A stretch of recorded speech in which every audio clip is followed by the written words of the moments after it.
Hello and good morning. We're on our way to Birmingham to the NEC to go and see the motorcycle live show. Very cool indeed. I was at the Adventure Bike Shop the other day, and Cliff just said, "You want a ticket?" And I was like, "Yeah." I wasn't sure that I was going to be able to go or not, but that ticket sort of pushed me into actually going. I was going to take Betty, obviously, but it's raining cats and dogs. It's been raining all night, and it's a little bit cold and raining, and I've had enough of riding in the rain. Last couple of trips I've been on, so I thought I'd just take my little Ford Transit Connect that I normally use for work. So we should be there in about an hour and a half. I've been on the road for half an hour. I might stop somewhere along the way to get something to eat, like breakfast, because I just want to get going in the morning.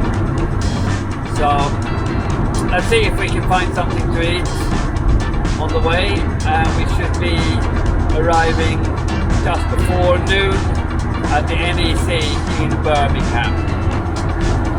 Exciting stuff.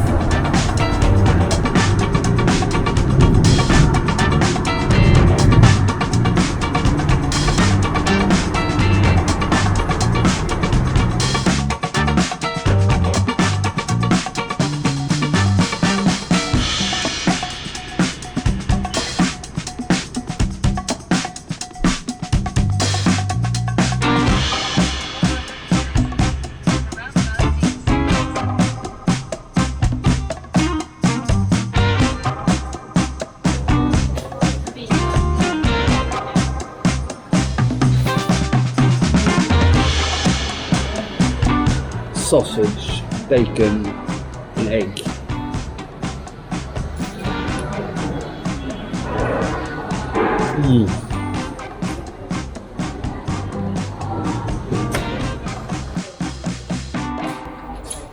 Well, that was nice. Very, very nice. Carry on towards Birmingham and NEC.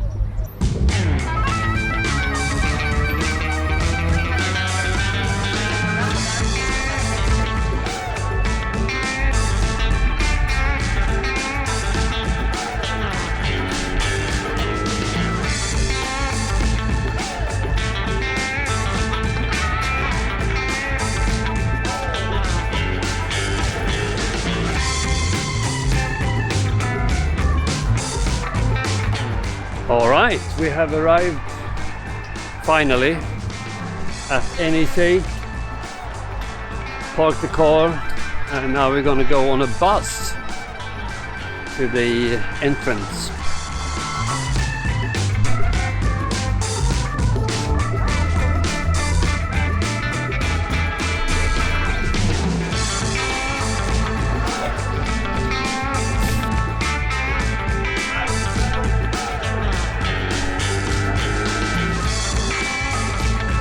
Right, anyone who's seen any of my videos before knows how much I hate crowds and loads of people. But it's for the greater good, isn't it? So let's go and see what the motorcycle life has to offer.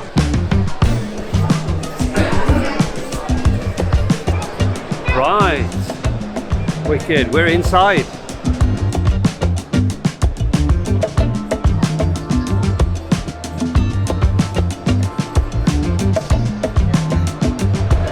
So here you can try electric motorcycles.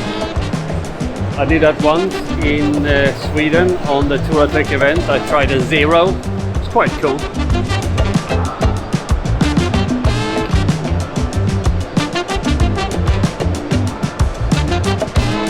Always the same thing in places like this. I don't know where to go, where to start. Here is something that I recognize, the Adventure Bike Shop. Let's have a look. Right, so we're here in the Adventure Bike Shop Monitor stand, it's called in English, yes, with Sam Manicom, adventure motorcyclist extraordinaire and author. Tell us something about your latest book, Sam. I'd be delighted to do so, thank you.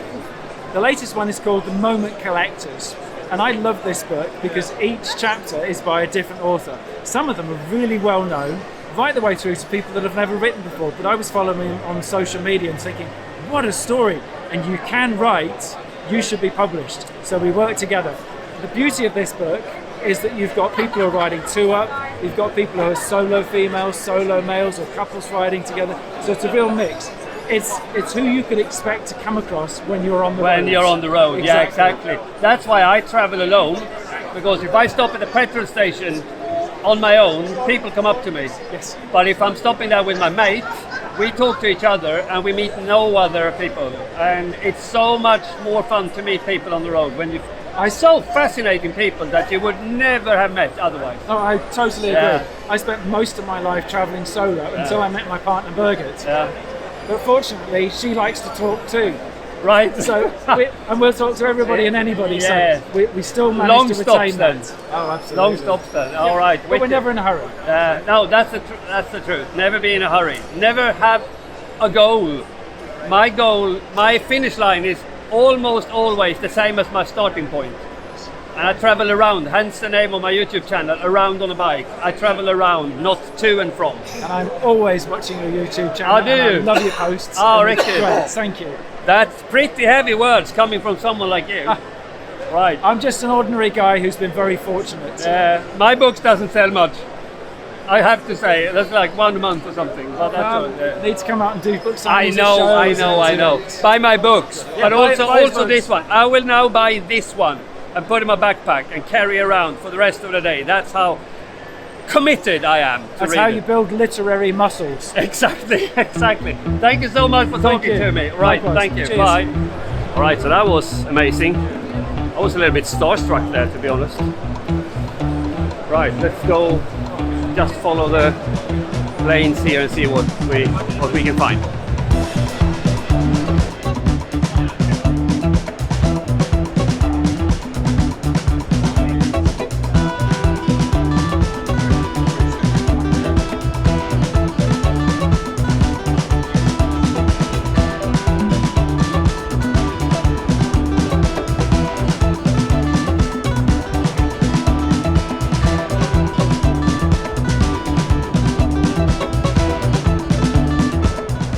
Right, we're here at the machine shop with Bob. Bada bing, bada boom. Yeah. Tell us more about this. What we're doing today is service your own bike lessons. So we teach people how to take care of their bike, service their bike, change the oil, change the spark plugs, and how to change the filter.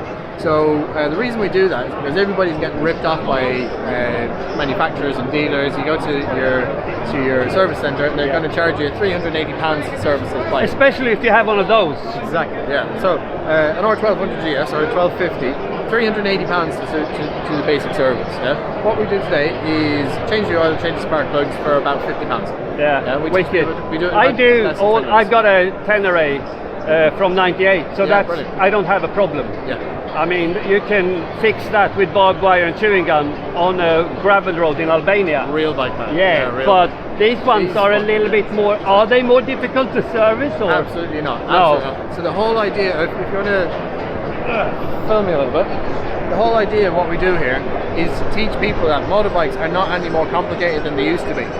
Oh, really? They're simple. Okay, simple. Yeah. So, because I never had a new one. I always had old ones. Front wheel, rear wheel, engine in the middle. Yeah, that's common across every motorbike. Okay. Most of them, yeah. Yep. We've got brake systems, a caliper, squeeze the disc. We've got an engine which is pistons moving up and down. It's all the same serviceable parts as it used to be, fucking 20, 30 years ago. So we've got spark plugs, we've got coils, we've got all the same wires going to them. Everything is the same. Yeah. People are terrified of servicing their bike. I suppose a normal service, like what you say, spark plugs, oil, filter, is not more complicated than they used to be. Perhaps it's more complicated if you have next level issue if you need to connect the laptop to it to fix it? Or? So we find these, I prefer working on these bikes to cars, because I'm of the generation where when I grew up as a mechanic, I can plug my laptop into something and it tells me, oh, you've got a fault on that, fix that. And I'll go, okay, cool. And you take that out and you plug it back in. And it's easy. I love that. Whereas if I've got a bike that's running lean at a certain throttle position, I'm like on a carb, that starts confusing me then. That's a black art to me. It's just a generational thing. But these bikes are super easy to work on. Really, really easy to work on. Cool. Thank you very much for taking the time to speak to me. No problem. All right. Bob, everyone, the machine shop. Look it up. Thank you. Very, very cool guy. Interesting concept as well, teaching people to do the service on the bike.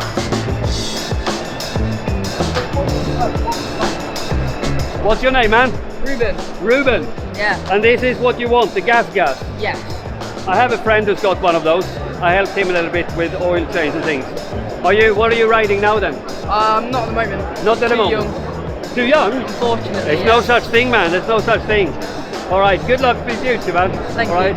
Thanks for talking to me.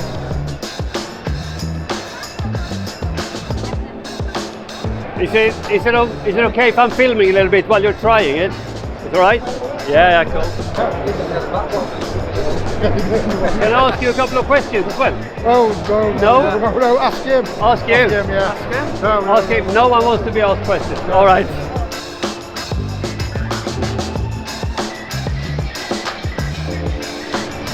Right. This is interesting. The Royal Enfield Himalayan is something that I've been thinking about a lot. And if any manufacturer could get me off Betty and switch brand, I think it would be the Royal Enfield Himalayan. It's a pretty cool bike, simple, inexpensive and durable. I think it's a brilliant machine.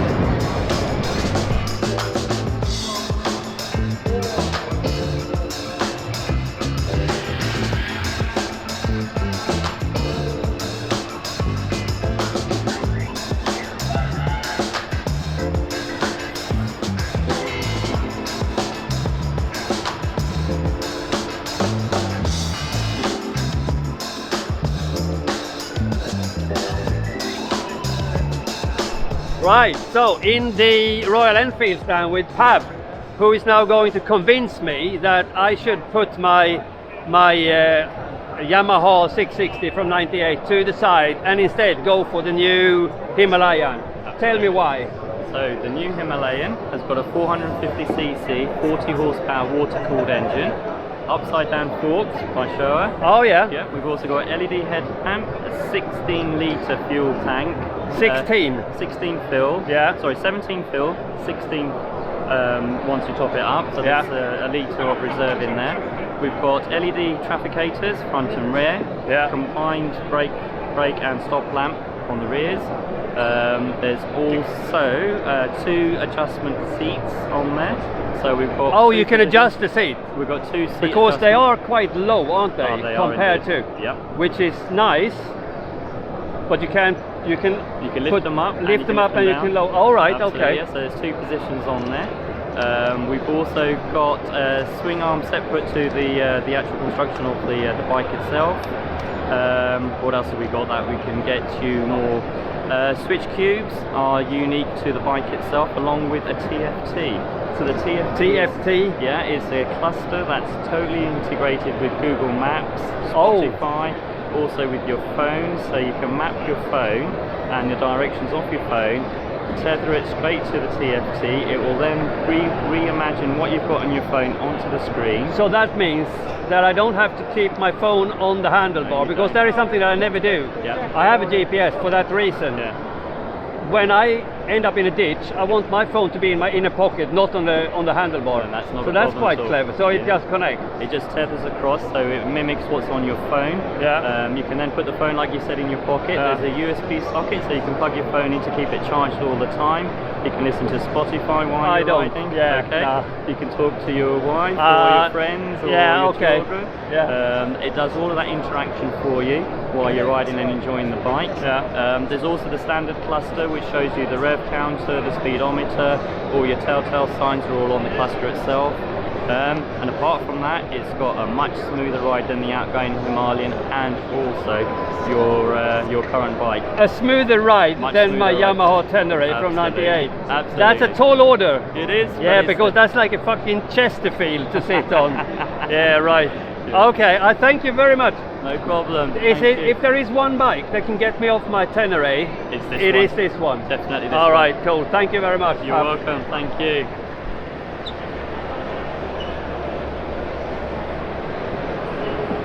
It is low, isn't it? But this thing with being more comfortable than my Tenere, I mean, it's from 98, you know, it's been worn in. I do like riding position. Yeah. Let's not show that to my Betty. Thank you. Is it okay if I'm filming? How is it going so far with the show then? Good. Busy? Busy. Trying to get time to eat. Yeah, I've been on shows like this before working and I've never had anything to eat, I think. They come and stick a sandwich in your hand and go like, you're on 15 seconds again. So it's been going well. Nice looking stand you have. Let's have a look around. This one is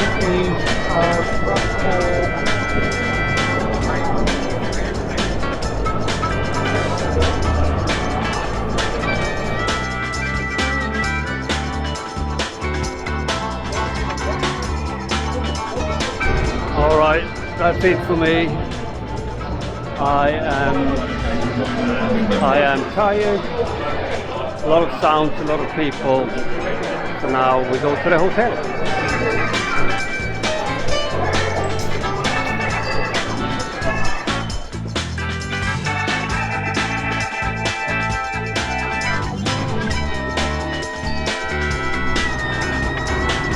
So it's now the next day and we're on our way back to Braintree, to Kelly, to the base camp. And I'm just sitting here thinking a little bit about what I experienced of the motorcycle life. Good show, too many people obviously, but it was a good show. I saw some interesting things. I spoke to some interesting people. And yeah, it was a good day. I hope you enjoyed this little episode from the NEC and the motorcycle life. I'm an hour away from home, so it's so boring traveling in a car. But what can you do? Weather is okay today. I could have easily taken Betty back, but I would not have wanted to ride through the rains all the way up there for 2 hours. So yeah, see you next time.